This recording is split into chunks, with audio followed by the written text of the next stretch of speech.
Good morning class.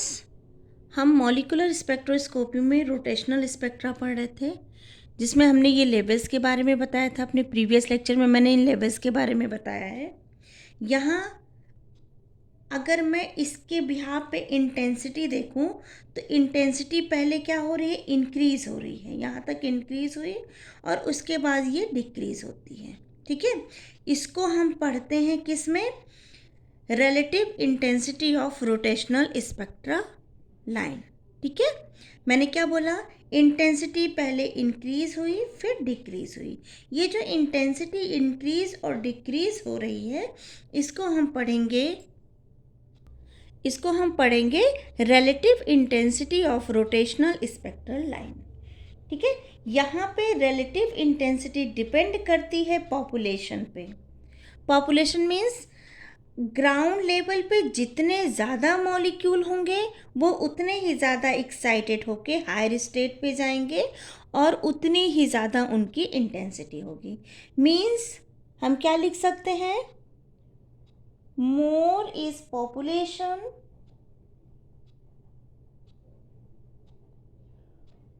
More is transition. जितना ज़्यादा ground state पे पॉपुलेशन होगी, मोर इज ट्रांजिशन, उतना ही ज़्यादा ट्रांजिशन होगा। और फिर मोर इज इंटेंसिटी, और उतनी ही ज़्यादा उसकी क्या हो जाएगी, इंटेंसिटी।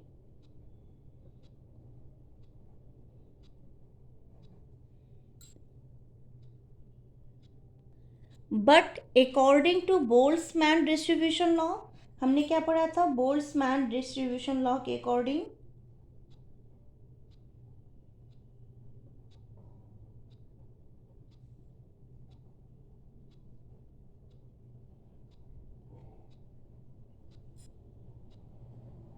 क्या था हमारा, N J divided by N naught is equal to E की power E J divided by K T. ठीक है, ये हमने बोल्ट्जमैन डिस्ट्रीब्यूशन लॉ में पढ़ा था। ठीक है, अब हमारे पास रोटेशनल लेवल है और रोटेशनल लेवल कहीं ना कहीं डिजनरेट है। डिजनरेट है तो उसका कुछ ना कुछ डिजनरेसिव फैक्टर होगा। तो उस रोटेशनल का जो डिजनरेसिव फैक्टर है वो क्या हो जाएगा, जी जे, जे हमारा क्या रोटेशनल लेवल, ये हो जाएगा 2J+1। ठीक, इसको बोलते हैं डिजनरेसिव फैक्टर।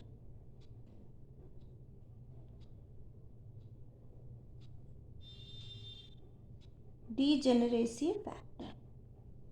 ठीक, तो इंटेंसिटी जो है वो डिजनरेसिव फैक्टर एंड इंटेंसिटी दोनों पे क्या करती है, डिपेंड करती है। तो हम क्या लिख सकते हैं, इंटेंसिटी, इंटेंसिटी प्रोपोर्शनल होगी किसके, n j upon n naught, equal, ये किसके इक्वल है, डिजनरेसिव फैक्टर के 2J+1 की पावर क्या हो जाएगा, E माइनस ई जे अपॉन के टी। ये हमारा बन गया इक्वेशन नंबर 1। यहाँ पे J क्या है, J is represent the rotational level. अगर J रोटेशनल लेवल रिप्रेजेंट कर रहा है तो J की वैल्यू क्या क्या हो सकती है, 0 हो सकती है, 1 हो सकती है, 2 हो सकती है, 3 हो सकती है। ठीक है, तो J इज इक्वल टू 0, 1, 2, 3 आपका क्या हो जाएगा, रोटेशनल लेवल का नंबर होगा। अब ये जो फॉर्मूला है, ये जो फॉर्मूला है आपका, इस फॉर्मूले में J जो है 2 बार आया, एक बार यहाँ आया, एक बार यहाँ आया है। तो इसको थोड़ा सा चेंज करते हैं। अब EJ क्या है, देखो EJ क्या है, EJ को हम क्या लिख सकते हैं, एनर्जी है हमारी, ये रोटेशनल एनर्जी, तो इसको हम h म्यू लिख सकते हैं। म्यू की जगह हम C अपॉन लैम्डा लिख सकते हैं, ये हमने पहले डिराइव किया हुआ है। और 1 अपॉन लैम्डा को हम क्या लिख सकते हैं, V बार, वेव नंबर, तो इसको क्या लिख सकते हैं, HCV बार। ठीक है, वेव नंबर को हमने कल ही निकाला था। ठीक है, वेव नंबर हमारा क्या हो जाता है, BJ इंटू में J+1, ये हमने निकाला था वेव नंबर। तो अगर हम ये वेव नंबर की जगह रख देंगे ठीक है बेटा, तो ये हमारा क्या हो जाएगा, एच सी वेव। इस वेव नंबर की जगह हम क्या रख देंगे, बी जे इंटू में जे प्लस वन। तो ये हमारा बन जाएगा बी जे इंटू में जे प्लस वन। ये किसका वैल्यू था, वेव नंबर का। ठीक है, put this value in equation number one. ये जो वैल्यू आई है इसको हम किस में पुट कर दें, इक्वेशन नंबर वन में। और ये वैल्यू किसकी थी, ये वैल्यू है आपकी ई जे की। क्लियर, इस वैल्यू को हम इसमें इस ई जे की जगह पे पुट कर दें, तो हम क्या लिख सकते हैं, put this value in equation number one. तो ये तो एज इट इज रहेगा, इक्वेशन नंबर कहाँ है, ये है। ठीक है, ये तो एज इट इज रहेगा, n J divided by N naught is equal to 2j plus one as it is रहेगा। ई की पावर माइनस ई जे की जगह हम क्या लिखेंगे, h c b j into में j plus one divided by क्या है, के डी। ठीक है, अब यहाँ पे देखो एक फैक्टर ये है और एक फैक्टर ये है। ठीक है, अब यहाँ पर मेरे पास दो फैक्टर है जिसमें क्या आ रहा है, इसमें भी जे आ रहा है और इसमें भी जे आ रहा है। अब हमें क्या करना है, जब हम ट्रांजिशन की बात करें तो देखो ट्रांजिशन कैसे होता है, 0 से 1 होता है, फिर 1 से 2 होता है, 2 से 3 होता है। ट्रांजिशन ऐसा होता है, 0 से 1 का ट्रांजिशन कहीं यहाँ पे होगा, 1 से 2 का ट्रांजिशन कहीं यहाँ पे होगा, फिर यहाँ पे होगा, ऐसे से बढ़ता जाता है। ठीक है, तो जे की वैल्यू क्या हो रही है, धीरे धीरे इंक्रीज हो रही है। अब जैसे जैसे जे इंक्रीज होगा तो पहले 2j प्लस वन वाला ये जो फैक्टर है वो इंक्रीज होगा और सेकेंड फैक्टर स्लोली स्लोली क्या हो जाएगा, डिक्रीज हो रहा है। मैंने क्या बोला कि जैसे जैसे ये जे की वैल्यू इंक्रीज होती जाती है तो ये जो पहला वाला फैक्टर है वो जैसे जैसे इंक्रीज होगा, स्लोली स्लोली ये जो दूसरा फैक्टर है वो क्या हो जाएगा, डिक्रीज हो रहा है। तो अगर मैं ग्राफ प्लॉट करूँ इसका, तो ग्राफ किसके किसके बीच हो जाएगा, n J divided by N naught और जे के बीच। तो पहले क्या हो रहा है, जे फैक्टर पहले पे क्या हो रहा है, इंक्रीज हो रहा है। पहला ये जो फैक्टर है ये पहले क्या करेगा, डोमिनेट करेगा। ठीक है, और बाद में जब डिक्रीज होने लगेगा तो सेकंड फैक्टर क्या करेगा, आपका डोमिनेट करेगा। तो अगर मैं इसका जैसे ग्राफ प्लॉट करूँ तो स्टार्टिंग में वैल्यू में क्या हो रहा है, इंक्रीमेंट आएगा और जैसे ही हम हायर वैल्यू में पहुंचेंगे अब इसमें क्या हो जाएगा, डिक्रीमेंट शुरू हो जाएगा। तो हमारी इंटेंसिटी भी क्या हो जाएगी, डिक्रीज होना शुरू हो जाएगी। नेक्स्ट टॉपिक है types of molecule exhibit rotational spectra. Next topic है types of molecule exhibit rotational spectra. कौन कौन से मॉलिक्यूल्स हैं जो रोटेशनल स्पेक्ट्रा में एग्जिस्ट करते हैं। ठीक है, तो जो प्योर रोटेशनल स्पेक्ट्रा है इसे पोलर मॉलिक्यूल देते हैं, जैसे आपके H2O, वाटर हो गया, N2 हो गया, जितने भी पोलर मॉलिक्यूल होते हैं ये सभी कैसे देते हैं, प्योर रोटेशनल स्पेक्ट्रा। क्या देते हैं ये, प्योर रोटेशनल स्पेक्ट्रा। और जितने नॉन पोलर मॉलिक्यूल हैं जैसे आपके CO2 हो गया, C2H6 हो गया, ये कभी भी रोटेशनल स्पेक्ट्रा नहीं देते। अब बात करते हैं जो हमने रोटेशनल स्पेक्ट्रा निकाला है इनसे हमें क्या क्या इन्फॉर्मेशन मिलती है। ठीक है, तो हमारा नेक्स्ट टॉपिक हो जाएगा स्ट्रक्चरल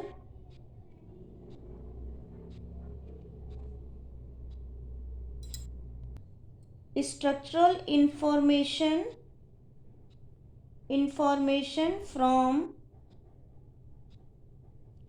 रोटेशनल स्पेक्ट्रा। जो हमने रोटेशनल स्पेक्ट्रा निकाला उससे हमें स्ट्रक्चरल इंफॉर्मेशन क्या क्या मिलेगा। देखो हमने क्या निकाला था पीछे, E R is equal to हमारा क्या था, H square upon 8 pi square I फिर जे +1, ये हमने निकाला था। यहाँ पे जो आई थी वो किसके इक्वल था, m1 m2 divided by m1 plus m2 into में r0 स्क्वायर, ठीक है। और जो b की वैल्यू निकाली थी वो क्या थी, h अपॉन 8 पाई स्क्वायर आई, ठीक। और वेव नंबर हमने जो निकाला था वो क्या था, bj इंटू में j+1।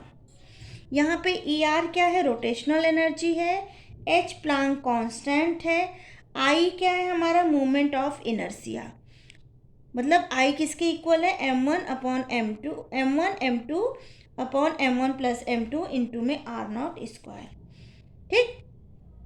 अब मान लो मुझे एक रोटेशनल स्पेक्ट्रा में फ्रीक्वेंसी पता है, जो रोटेशनल स्पेक्ट्रा है उसकी हमें फ्रीक्वेंसी पता है, तो वहाँ से फ्रीक्वेंसी क्या है हमारा, ये वेव नंबर, ठीक है। तो वहाँ से हमें किसकी वैल्यू पता चल जाएगी, v की वैल्यू पता लग जाएगी। और जब v की वैल्यू पता लग जाएगी तो यहाँ से हमें किसकी वैल्यू पता चल जाएगी, i की वैल्यू पता चल जाएगी।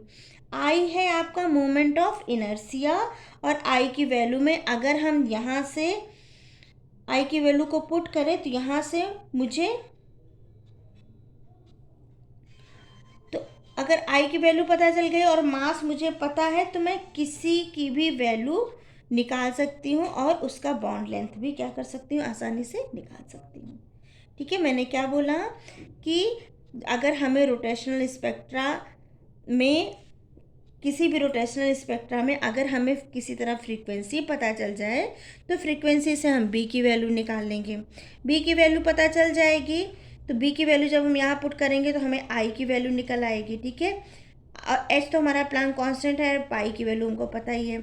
जब आई की वैल्यू पता चल जाएगी तो यहाँ से हम किसी भी मॉलिक्यूल्स का बॉन्ड लेंथ आसानी से क्या कर सकते हैं, निकाल सकते हैं, क्योंकि ये r0 क्या है हमारा बॉन्ड लेंथ। क्लियर। अब यहाँ से हम बॉन्ड लेंथ निकाल सकते हैं। अब नेक्स्ट टॉपिक है हमारा एक्सपेरिमेंटल डिटेल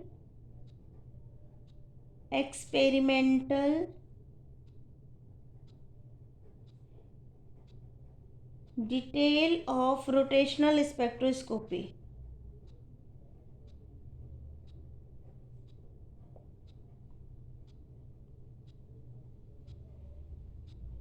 क्लियर। इस रोटेशनल स्पेक्ट्रोस्कोपी को हम क्या बोलते हैं, माइक्रोवेव स्पेक्ट्रोस्कोपी, ठीक है। मतलब कोई भी स्पेक्ट्रा फाइंड आउट करने के लिए हमें सोर्स ऑफ लाइट की रिक्वायरमेंट होती है। यहाँ पर जो सोर्स ऑफ लाइट लेते हैं वो एक स्पेशल टाइप का इलेक्ट्रॉनिक ऑसिलेटर लेते हैं, ठीक है, जिसे क्या बोलते हैं, क्लेस्ट्रॉन कहते हैं। ये एक मोनोक्रोमेटिक लाइट को क्या करता है, प्रोड्यूस करता है। मोनोक्रोमेटिक लाइट का मतलब होता है सिंगल वेवलेंथ की लाइट जिसकी रेंज होती है 0.01 से फ्यू हंड्रेड, ठीक है। जब हम लाइट को एक सोर्स से पास कराते हैं, या कोई लाइट है उसको जब हम सोर्स से पास कराते हैं तो लाइट सैंपल पे क्या होती है, फॉल होती है। लाइट जो होती है वो सैंपल पे फॉल होती है और इससे बने स्पेक्ट्रा को हम क्या करते हैं, नोट कर लेते हैं, ठीक है बेटा। अब आता है रिजिड रोटर, और सॉरी अभी तक हमने जो स्पेक्ट्रा पढ़ा वो किसके लिए पढ़ा, रिजिड रोटर, मतलब डिस्टेंस जिसकी फिक्स थी। अब हम पढ़ेंगे non rigid rotor. Next topic है नॉन रिजिड रोटर, ठीक है। देखो रिजिड रोटर में दो एटम के बीच का जो डिस्टेंस था वो क्या था, फिक्स था। अभी तक जो हम स्पेक्ट्रा पढ़ रहे थे वो रिजिड रोटर के लिए था। और रिजिड रोटर का जो वेवलेंथ जो निकाला था वो क्या निकाला था हमने, v bar is equal to क्या था हमारा, h/8 पाई² इंटू में j, फिर j+1, ठीक। और ये किसके इक्वल था? bj इंटू में j+1 के। ये क्या था? ये जो b था ये हमारा क्या था? Rotational constant. ये हमने निकाला था रिजिड रोटर के लिए, रोटेशनल कांस्टेंट। यहाँ पे जो b है वो क्या है? रोटेशनल कांस्टेंट, ठीक है। अब हम बात करते हैं non rigid rotor. Non rigid rotor means यहाँ एटम के बीच का जो डिस्टेंस है वो फिक्स्ड नहीं है, मीन्स वो मूव कर सकता है। अब हमें पता है, हमें यहाँ फ्रीक्वेंसी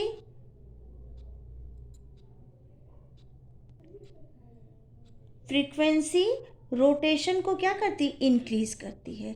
जैसे ही फ्रीक्वेंसी रोटेशन को किसी भी फ्रीक्वेंसी रोटेशन की इंक्रीज होगी, ये दोनों एक दूसरे से क्या हो जाएंगे? अपार्ट हो जाएंगे, क्योंकि डिस्टेंस फिक्स्ड नहीं है। मतलब दो एटम हैं, इनकी जब इनका रोटेशन इंक्रीज करेंगे तो इनकी फ्रीक्वेंसी भी इंक्रीज होगी, जिससे ये दोनों टूट जाएंगे, अपार्ट हो जाएंगे, ठीक है।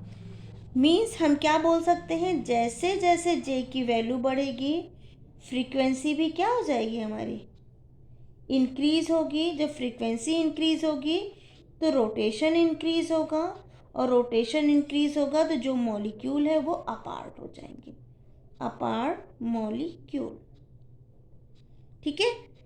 और ये जो बना, इसी को हम बोलेंगे नॉन रिजिड रोटर। देखो पहले रिजिड था तो उसका जो वेव नंबर था वो किसके इक्वल था? वीजे इंटू में j+1, ये वैल्यू थी। पहले जब रिजिड था तो ये वैल्यू क्या हो रहेगी? ये वैल्यू तो सेम रहेगी। जब नॉन रिजिड बना तो उसमें कुछ ना कुछ हमें एडअप करना पड़ेगा। रिजिड था पहले तो ये वैल्यू सेम रहेगी, जब नॉन रिजिड बनेगा तो इसमें हमें कुछ ना कुछ एडअप करना पड़ेगा। तो यहाँ से v bar is equal to क्या हो जाएगा? बी जे, ये तो एज इट इज रहेगा, माइनस डी जे स्क्वायर फिर इंटू में j+1 का होल स्क्वायर, ठीक है। बी जे स्क्वायर j+1 का होल स्क्वायर, मतलब इसी स्क्वायर में से, इसमें से इसके स्क्वायर को हम क्या कर देंगे? माइनस कर देंगे। ये हमारा बन गया इक्वेशन नंबर 1।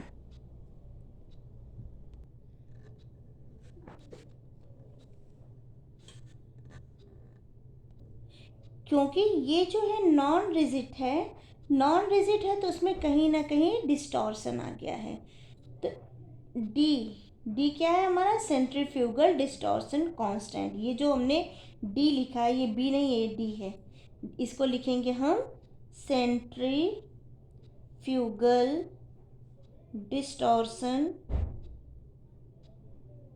Distortion constant. अब चेंज लेते हैं। चेंज किसके लिए? For transition.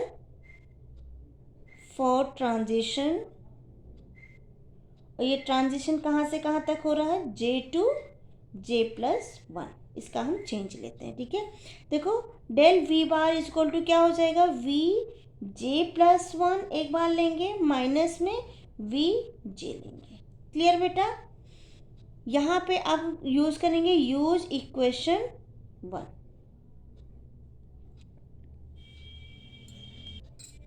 अब इक्वेशन नंबर 1 ये है हमारा, इसको यूज करें इसमें, तो ये क्या बन जाएगा? Del v bar is equal to क्या हो जाएगा? ब्रैकेट में बी इंटू में j+1 इंटू में j+2 माइनस डी j+1 का होल स्क्वायर इंटू में j+2 का whole square minus b j into में j+1 minus D j² into में j+1 का होल स्क्वायर, ठीक है। अब देखो इसको हमने जब सॉल्व किया, अब देखो इसमें b वाले टर्म को अलग रख लो, d वाले टर्म को अलग रखो, ठीक है। तो क्या हो जाएगा? Del v bar is equal to क्या हो जाएगा? b वाले टर्म को एक साइड में रखते हैं, तो j+1 इंटू में j+2 माइनस ये है ना bj फिर j+1, ठीक है। ये तो एक ब्रैकेट में रख लेंगे। अब डी वाली टर्म को एक ब्रैकेट में रखते हैं, माइनस डी जे प्लस 1 का होल स्क्वायर जे प्लस 2 का whole square plus d j square into में जे प्लस 1 का होल स्क्वायर। क्लियर? अब इसको ओपन करो, उसको और सॉल्व करोगे तो ये हो जाएगा आपका del v bar is equal to b. देखो इसमें इन दोनों टर्म में देखो जे प्लस वन कॉमन है, तो जब हम कॉमन ले लेंगे तो ये हमारा हो जाएगा बी इंटू में जे प्लस 1 कॉमन ले लिया हमने, तो अंदर हमारा क्या बचेगा जे प्लस 2 माइनस जे। ठीक है, ऐसे डी वाले टर्म में देखो जे प्लस 1 का होल स्क्वायर यहाँ भी है, जे प्लस 1 का होल स्क्वायर यहाँ भी है, कॉमन ले लो तो ये क्या हो जाएगा जे प्लस 1 का होल स्क्वायर। अब क्या बचा अंदर, जे प्लस 2 का whole square minus j square. ठीक है, इसको सॉल्व करोगे ये कैंसिल होगा, तो ये हमारा बनेगा, देखो यहाँ 2 बचा है तो इसको लिखेंगे 2b इंटू में जे प्लस 1 माइनस इधर 4 बचेगा 4d इंटू में जे प्लस 1 का होल स्क्वायर इंटू में j plus 1। Clear?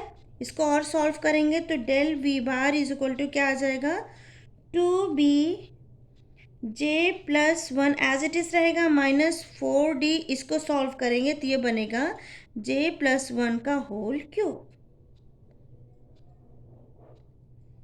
Clear?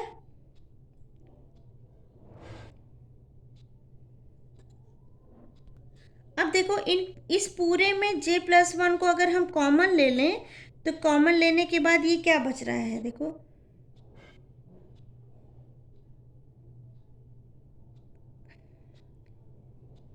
2 common ले लें, यहाँ 4 है यहाँ 2 है। ठीक है, 2 कॉमन ले लो, जे प्लस 1 कॉमन ले लो, जे प्लस 1 कॉमन ले लिया तो अंदर क्या बचा आपका b माइनस 2d इंटू में जे प्लस 1 का होल स्क्वायर।